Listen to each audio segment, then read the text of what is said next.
Hello दोस्तों, आप सभी का श्री श्री कृष्ण इंस्टीट्यूट में स्वागत है। पुनः एक बार करेंट अफेयर्स और उसके साथ स्टैटिक जीके लेकर उपस्थित है, इसलिए वीडियो को पूरा देखेंगे। और आज है 4 मार्च 2021। तो आइए देखते हैं कुछ महत्वपूर्ण करेंट अफेयर्स के साथ साथ स्टैटिक जीके जो आपके एग्जामों के लिए बहुत ही महत्वपूर्ण है। तो शुरू करते हैं पहले प्रश्न से। जैसे देख रहे हैं, पहला प्रश्न है अंतर्राष्ट्रीय योग महोत्सव 2021 का मेजबान शहर कौन है, यानी किस शहर में इसका आयोजन अभी किया गया है। तो इसकी शुरुआत किया गया है 1 मार्च से ये 7 मार्च तक इसका आयोजन किया जाएगा आपको ऋषिकेश में। ये ऋषिकेश जो है उत्तराखंड में है। कहाँ है? उत्तराखंड में है और बद्रीनाथ और केदारनाथ पर्वत के पास ही स्थित है और प्राकृतिक रूप से बहुत ही सुंदर शहर है। और यहीं पर आपको लक्ष्मण झूला है। यानी लक्ष्मण झूला कहाँ पे है? तो ऋषिकेश में ही है। हरिद्वार में ही आपको अर्ध कुंभ मेला का आयोजन किया जाएगा 2021 में। हरिद्वार जो है गंगा नदी के किनारे ही बसा हुआ है। हरिद्वार में ही पहली बार गंगा नदी जो निकलती है आपको गंगोत्री हिमानी के गोमुख से, तो वो पहली बार मैदानी भाग में जो आती है, कहाँ आती है? हरिद्वार में ही आती है। देहरादून जो है उत्तराखंड की राजधानी है। अभी हाल ही में देहरादून को उत्तराखंड सरकार ने आपको 100% साक्षर जिला घोषित किया गया है। देहरादून में ही आपको राष्ट्रीय वन अनुसंधान केंद्र है। यानी वन अनुसंधान केंद्र जो है वो आपको हैदराबाद में ही है। और शिमला जो है ये आपको हिमाचल प्रदेश की राजधानी है। यहीं पर अस्की बर्फ पार्क बनाया गया है। कहाँ? शिमला में। तो आइए देखते हैं अगला प्रश्न। तो देखिए अगला प्रश्न है कि हाल ही में समुद्री भारत शिखर सम्मेलन 2021 का उद्घाटन किसके द्वारा किया गया? तो ये प्रधानमंत्री श्री नरेंद्र मोदी के द्वारा ये किया गया। समुद्री भारत शिखर सम्मेलन का आयोजन किया गया था। ये वर्चुअल मीटिंग हुआ, यानी कहने का मतलब वीडियो कॉन्फ्रेंसिंग के द्वारा इसका उद्घाटन किए। जबकि रमेश पोखरियाल निशंक जो है वो वर्तमान जो है वो भारत के क्या है? शिक्षा मंत्री हैं। क्योंकि पहले मानव विकास मंत्रालय जो था, मानव संसाधन विकास मंत्रालय, उसका नाम रखा गया है शिक्षा मंत्रालय। वर्तमान शिक्षा मंत्री हैं हमको रमेश पोखरियाल निशंक। डॉक्टर हर्षवर्धन जो है वो भारत के स्वास्थ्य मंत्री हैं। और अमित शाह जो है वो भारत के क्या है? गृह मंत्री हैं। तो अभी हाल ही में प्रधानमंत्री ने समुद्री भारत शिखर सम्मेलन का आयोजन किया गया। नरेंद्र मोदी से याद रखेंगे, ये भारत के प्रधानमंत्री हैं। इनको कोरोना के लिए अच्छे कार्यों के लिए IG नोबेल पुरस्कार से भी इनको सम्मानित किया गया था। तो आइए देखते हैं अगला प्रश्न।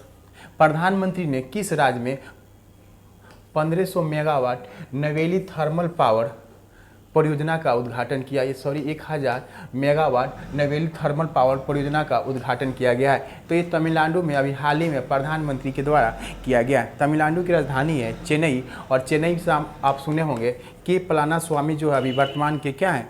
वर्तमान तमिलनाडु के CM है, यानी मुख्यमंत्री हैं। और यहीं पर ये इसका उद्घाटन किया गया। चेन्नई से याद रखेंगे, चेन्नई जो है इसकी राजधानी है, जहाँ पर अभी हाल ही में आपको अर्जुन टैंक जो है इसको आपको प्रधानमंत्री के द्वारा आपको थल सेना प्रमुख मनोज मुकुंद नरवणे को सौंपे थे। यहीं से अर्जुन टैंक जो बना हुआ, जिसको 118 अर्जुन टैंक को क्या किए? राष्ट्र को समर्पित किए थे। याद रखेंगे तमिलनाडु जो है यहाँ अंतिम हिस्से में जहाँ पे है, चेन्नई में ही एक बंदरगाह भी है आपको, जिसे चेन्नई बंदरगाह के नाम से जाना जाता है, जो भारत का सबसे प्राचीनतम और कृत्रिम बंदरगाह जो है वो चेन्नई में है। और चेन्नई में ही आपको, चेन्नई से नीचे आपको तूतीकोरिन बंदरगाह है। क्या है? तूतीकोरिन बंदरगाह। और तूतीकोरिन बंदरगाह को हम लोग मत्स्य बंदरगाह के नाम से भी जानते हैं, क्योंकि यहाँ से मछली का व्यापार ज़्यादा होता है। और चेन्नई से ऊपर है आपको एनौर बंदरगाह। क्या है? एनौर बंदरगाह। तो तमिलनाडु में 3 बंदरगाह है, खासकर एनौर बंदरगाह, चेन्नई बंदरगाह और तूतीकोरिन बंदरगाह। और तमिलनाडु में भी इस साल होने वाला है चुनाव। केरल से याद रखेंगे, जब दक्षिण भारत अभियान पर जब प्रधानमंत्री गए थे तो केरल के कोचीन में अंतर्राष्ट्रीय क्रूज टर्मिनल का उद्घाटन किए। यानी अंतर्राष्ट्रीय क्रूज टर्मिनल का उद्घाटन कहाँ पर किया गया है? तो केरल के कोची में। यानी केरल के कोची में ही आपको अंतर्राष्ट्रीय क्रूज टर्मिनल का उद्घाटन किए थे प्रधानमंत्री मोदी जी के द्वारा किया गया। और याद रखिए कोची और मंगलुरु, ये मंगलुरु जो है आपको केरल में है। कहाँ है? केरल में। यही हाल ही में आपने सुना होगा 450 किलोमीटर लंबे प्राकृतिक गैस पाइपलाइन का उद्घाटन भी यहीं पर किया गया था। कोचिन से याद रखें, कोचिन जो बंदरगाह है वो 100% सौर ऊर्जा से संचालित किया जाता है। एशिया का ये सबसे बड़ा बंदरगाह है जो सौर ऊर्जा से संचालित किया जाता है।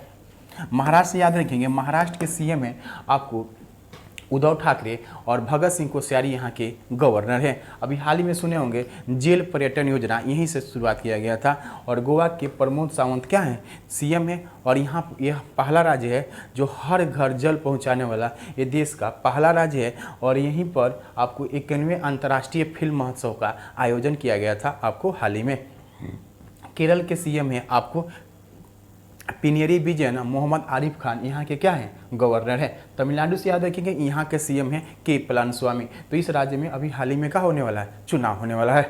तो आइए देखते हैं अगला प्रश्न। अगला प्रश्न है कि इंडियन वीमेन लीग 2020-21 का मेजबान किस राज्य को बनाया गया है। तो इसका मेजबानी करेगा आपको उड़ीसा। कौन सा राज्य करेगा, उड़ीसा। उड़ीसा के सीएम है नवीन पटनायक और यहाँ के गवर्नर हैं आपको गणेशी लाल। कौन है, गणेशी लाल यहाँ की गवर्नर है। तो आप याद रखेंगे उड़ीसा में ही पहला खेलो यूनिवर्सिटी गेम्स का भी आयोजन यहीं पर किया गया था। यानी पहला खेलो यूनिवर्सिटी गेम्स का आयोजन जो 2020 में हुआ था वो आपको उड़ीसा में ही आयोजन किया गया था, जिसमें पंजाब यूनिवर्सिटी पहले नंबर पे थी।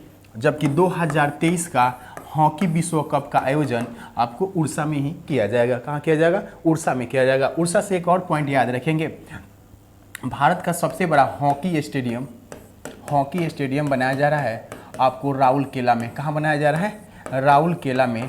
और इसका नाम रखा गया है आपको बिरसा मुंडा हॉकी स्टेडियम। जो राउरकेला बन रहा है उसका नाम क्या रखा गया है, आपको बिरसा मुंडा हॉकी स्टेडियम, जो उसका उद्घाटन अभी हाल ही में यहाँ के सीएम नवीन पटनायक के द्वारा किया गया था। तो आइए देखते हैं अगला प्रश्न। अगला प्रश्न है कि भारत ने बार्क द्वारा विकसित डिजिटल कोबाल्ट थेरेपी मशीन किस देश को दान में दी है। तो बार्क कहने का मतलब होता है भाभा एटॉमिक रिसर्च सेंटर। क्या है, भाभा एटॉमिक रिसर्च सेंटर है, जिसकी स्थापना हुई थी 1954 ईस्वी में। और इसका हेडक्वार्टर है ट्राम्बे। कहाँ है, ट्राम्बे मुंबई में है। श्री व्यास इसके क्या है, महानिदेशक हैं। तो इसी के द्वारा बनाया गया डिजिटल कोबाल्ट थेरेपी जो मशीन है वो किस देश को दान में दिया गया है। तो मेडागास्कर को दिया गया। किस देश को दिया गया है, मेडागास्कर को दिया गया है, जो आपको हिंद महासागर का एक देश है, इसी को दिया गया है अभी हाल ही में। अगला प्रश्न है कि इंस्टाग्राम पर 100 मिलियन फॉलोअर्स पाने वाले दुनिया का पहला क्रिकेटर कौन है। क्रिकेटर पूछा जा रहा है, तो विराट कोहली जो है वो पहले नंबर पे हैं। क्या है, क्रिकेटर में। जबकि क्रिस्टियानो रोनाल्डो जो है वो पूरे विश्व में सबसे ज़्यादा फॉलोअर इसका कितना है, तो 260 मिलियन है। कितना है, 260 मिलियन इनका है। ठीक है। और ये जो जॉनसन है इनका है 220 मिलियन। जबकि लियोनेल मेसी जो है इसका 186 मिलियन है। और नेमार जो है एक फुटबॉलर ही है लोग, तो इनका 147 मिलियन है। जबकि विराट कोहली इसके बाद इनका नंबर आता है, जिसका फॉलोअर्स है आपको 100 मिलियन। क्या है, 100 मिलियन। तो याद रखिए पहले नंबर पर क्रिस्टियानो रोनाल्डो है जो पहले नंबर पे हैं। ये क्या है, ये आपको एक फुटबॉलर हैं। रविंद्र जडेजा से याद रखेंगे, रविंद्र जडेजा जो है वो भारतीय क्रिकेटर हैं। सुरेश रैना अभी हाल ही में आपको 15 अगस्त 2020 को क्रिकेट के सभी प्रारूपों से क्या कर लिया, संन्यास ले लिया MS धोनी के साथ ही। और MS धोनी जो IPL में सबसे ज़्यादा 150 करोड़ कमाने वाले ये पहले का बने थे, व्यक्ति बने थे। तो आइए देखते हैं अगला प्रश्न। देखिए किस देश में तंजावुर के तर्ज पर ग्रेनाइट का सबसे बड़ा मंदिर तैयार किया गया है। तंजावुर जो है तमिलनाडु में, क्या है, तमिलनाडु में है। और तंजावुर में आपको बृहदेश्वर मंदिर हो या तंजावुर में जितने भी मंदिर का निर्माण किया गया है चोल शासकों के द्वारा किया गया है, तो उसी के तर्ज पर यानी ये मंदिर जो बनाया गया है ग्रेनाइट के। ग्रेनाइट कहने का मतलब ग्रेनाइट क्या है, एक चट्टान है, यानी इसको मूल चट्टान कहते हैं। तो इसी चट्टान से निर्मित किया गया है। भारत से बाहर ऑस्ट्रेलिया में भी, कहाँ, भारत से बाहर ऑस्ट्रेलिया में किया गया। जैसे कि इमेज में देख रहे हैं ऐसे ही आपको बनाया गया है। कहाँ पे, तो आपको ऑस्ट्रेलिया में। ऑस्ट्रेलिया से याद रखें ऑस्ट्रेलिया की राजधानी है कैनबरा। क्या है, कैनबरा। और यहाँ मेलबोर्न क्रिकेट स्टेडियम जो था वो सबसे बड़ा क्रिकेट स्टेडियम था, जिसे पछाड़ कर भारत का जो नरेंद्र मोदी क्रिकेट स्टेडियम अहमदाबाद बन गया है, जिसका क्षमता 1,10,000 है।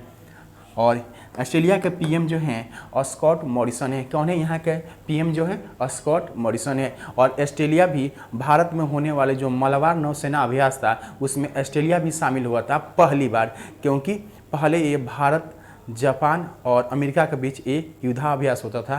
पहली बार ऑस्ट्रेलिया भी मलाबार अभ्यास में शामिल हुआ। तो प्रश्न पूछेगा पहली बार मलाबार अभ्यास में कौन सा देश शामिल हुआ? तो ऑस्ट्रेलिया। और क्वाड ग्रुप में भी ऑस्ट्रेलिया है। क्वाड ग्रुप ये 4 देशों का समूह है जो खासकर चाइना के खिलाफ बनाया गया है। क्वाड ग्रुप, इसमें भारत है, अमेरिका है, जापान है और उसमें क्या है? ऑस्ट्रेलिया भी है। तो ऑस्ट्रेलिया से इस पॉइंट को याद रखेंगे। अगला पॉइंट है, विश्व किस राज्य के मुख्यमंत्री ने अंत्योदय परिवार उत्थान योजना की शुरुआत घोषणा किया है? तो ये खासकर ये शुरू किए हैं आपको हरियाणा के सीएम जो हैं मनोहर लाल खट्टर के द्वारा परिवार उत्थान योजना, जिसकी रजिस्ट्रेशन शुरू होगी 1 अप्रैल से। और इसमें लगभग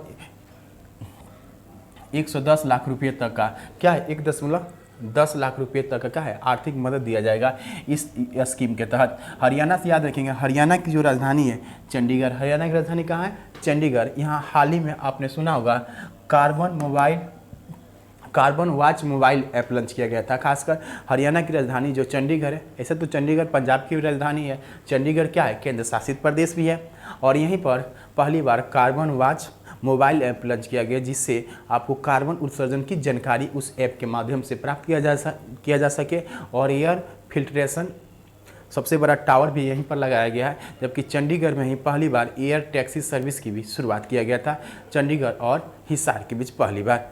गुजरात से याद रखेंगे, गुजरात में भी बहुत कुछ योजना आई थी, जैसे मुख्यमंत्री महिला उत्कर्ष योजना हो, किसान सहाय योजना हो या सूर्योदय योजना। ये कहाँ की योजना है? तो गुजरात की योजना है। और वर्तमान गुजरात के सीएम है विजय रूपानी। आचार्य देवव्रत को क्या है? यहाँ के गवर्नर हैं। मध्य प्रदेश की राजधानी जो है भोपाल और मध्य प्रदेश के सीएम है शिवराज सिंह चौहान और यहाँ के गवर्नर हैं आनंदीबेन पटेल। और यहाँ से याद रखेंगे अभी हाल ही में यहाँ पंख योजना, आशीर्वाद योजना, एक जिला एक शिल्प अभियान योजना शुरू किया गया था। जबकि मध्य प्रदेश के रीवा में सबसे बड़ा एशिया का सोलर प्लांट लगाया जा रहा है। जबकि डीआरडीओ ने अपना रिसर्च सेंटर भी कहाँ खोला है? तो आपको मध्य प्रदेश के रीवा में। पंजाब के सीएम है कैप्टन अमरिंदर सिंह। कौन है? कैप्टन अमरिंदर सिंह है। और इनके द्वारा जलियांवाला शताब्दी स्मारक पार्क का उद्घाटन अभी हाल ही में किया गया था।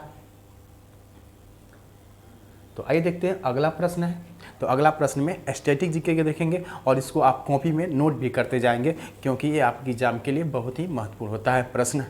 तो आइए देखते हैं, शुरू करते हैं पहले प्रश्न। कहा जाता है, प्रश्न है कि जातक कथाओं में डैश के जन्म और उनके पूर्व जीवन का वर्णन मिलता है। तो जातक कथा का संबंध है बौद्ध धर्म से। किससे संबंधित है? बौद्ध धर्म से। इसमें गौतम बुद्ध के पुनर्जन्म के कथाओं का वर्णन मिलता है, यानी गौतम बुद्ध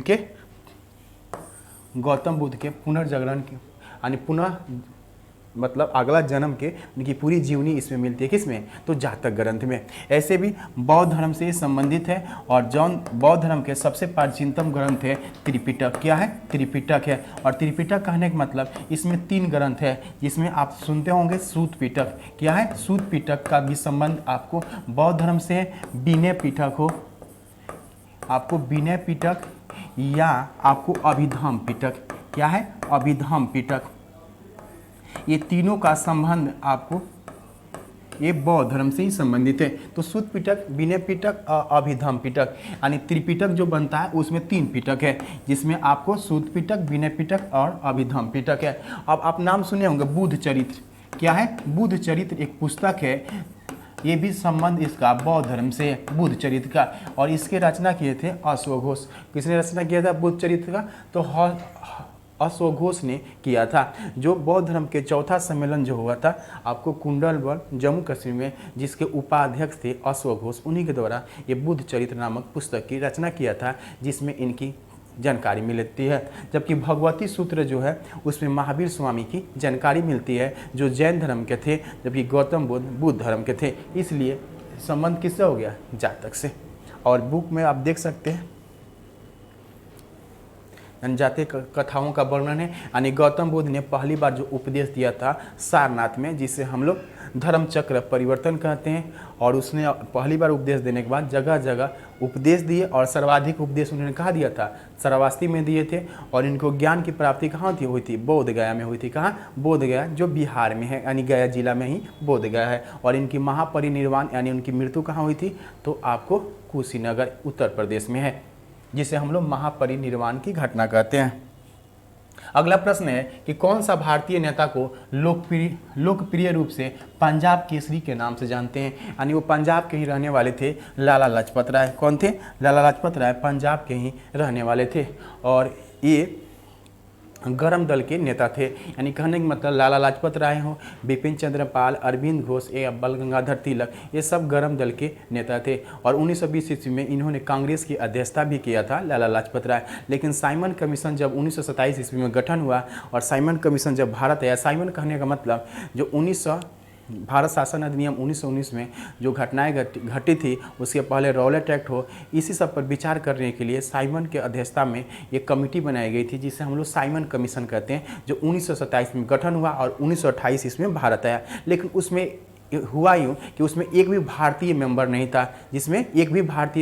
था, जिसके कारण भारतीय लोग उसका विरोध कर रहे थे। इसी विरोध के दौरान आपको पंजाब के श्री लाला लाजपत राय जब इसका विरोध कर रहे थे, तभी पुलिस के डंडे से इनकी क्या लग गई? चोट लग गई, और चोट लगने के बाद क्या हो गई? इनकी मृत्यु हो गई। तो चोट लगने के दौरान उन्होंने कई तरह की बातें कहा, जैसे कि आपने लिखा हुआ देखे, मेरे शरीर पर पड़ी एक एक चोट ब्रिटिश साम्राज्य के कफन की कील बनेगी। ये शब्द उन्होंने बोला था कि मेरे शरीर पर जितने भी लाठी बरसा रहे हो, यानी एक एक चोट तुम्हारे ब्रिटिश साम्राज्य के कफन की क्या बनेगी? कील बनेगी। तो ये किनका कथन है? तो लाला लाजपत राय की कथन है। और 1928 ईस्वी में इनकी क्या हो गई? मृत्यु हो गई। और 1865 ईस्वी में इनकी क्या हुआ था? जन्म हुआ था। और उसके बाद ही इन्हीं का बदला लेने के लिए भगत सिंह का नाम सुने होंगे, जहाँ पंजाब के युवा क्रांतिकारियों ने लाहौर के जो तत्कालीन पुलिस कप्तान था सॉन्डर्स को गोली मार की हत्या कर दिया। अतः इस सॉन्डर्स की हत्याकांड के बाद ही आप नाम सुने होंगे लाहौर षड्यंत्र। तो इसी को लाहौर षड्यंत्र कहते हैं, जिसके तहत सॉन्डर्स की हत्या किया गया था। हत्या क्यों किया गया था? तो लाला लाजपत राय जो थे, उनके चोट लगने से मृत्यु हो गई थी। और इसी लाहौर षड्यंत्र के केस में बाद में भगत सिंह, राजगुरु और सुखदेव को 23 मार्च 1931 ईस्वी को फांसी की सजा दी गई थी। तो आगे बढ़ते हैं। ये सब पॉइंट को आप सुनेंगे ज़्यादा से ज़्यादा तो याद रहेगा। वीडियो को 1 से 2 बार देखें तो ज़्यादा से ज़्यादा याद होगा। अगला है कि दूध के घनत्व को निर्धारित करने के लिए कौन सा उपकरण का प्रयोग करते हैं? यानी दूध यानी मिल्क की डेंसिटी किससे मापते हैं? तो हम लोग लैक्टोमीटर से मापते हैं। किससे मापते हैं? लैक्टोमीटर से। सॉरी, ये ऑप्शन कुछ अलग सजा दिया गया। तो लैक्टोमीटर से हम लोग क्या मापते हैं? दूध का घनत्व मानते हैं। और साथ ही पूछ दे, दूध संबंधित कोई भी चीज़ पूछे उसमें लैक्टो शब्द लगा रहता है। जैसे दूध की शुद्धता मापते हैं किससे? लैक्टोमीटर से। दूध के घनत्व किससे मापेंगे? लैक्टोमीटर से। यही है लैक्टोमीटर। अब देखेंगे दूध के बाल्टी में जब हम दूध ले जाते हैं दुकानदार के पास, तो ऐसे ही मशीन लगा के क्या करता है? नापता है। तो दूध के घनत्व निर्धारित करने के लिए कौन सा उपकरण का प्रयोग करते हैं? तो लैक्टोमीटर है, यानी दूध मापने वाला यंत्र को ही हम लोग कहते हैं। तो आइए देखते हैं अगला। अस्थानांतरित कृषि का अन्य नाम क्या है? अस्थानांतरित कृषि कहने का मतलब एक स्थान से दूसरे स्थान तक, खासकर जंगल को काटते हैं फिर दूसरी कृषि का शुरुआत कर देते हैं, तो इसी को हम लोग झूम कृषि कहते हैं। खासकर अपने यहाँ पूर्वोत्तर भारत में इसे क्या कहते हैं? झूम कृषि कहते हैं। यानी जंगलों को साफ करना फिर वहाँ पे कृषि करना, तो उसी को क्या कहते हैं? झूम कृषि कहते हैं।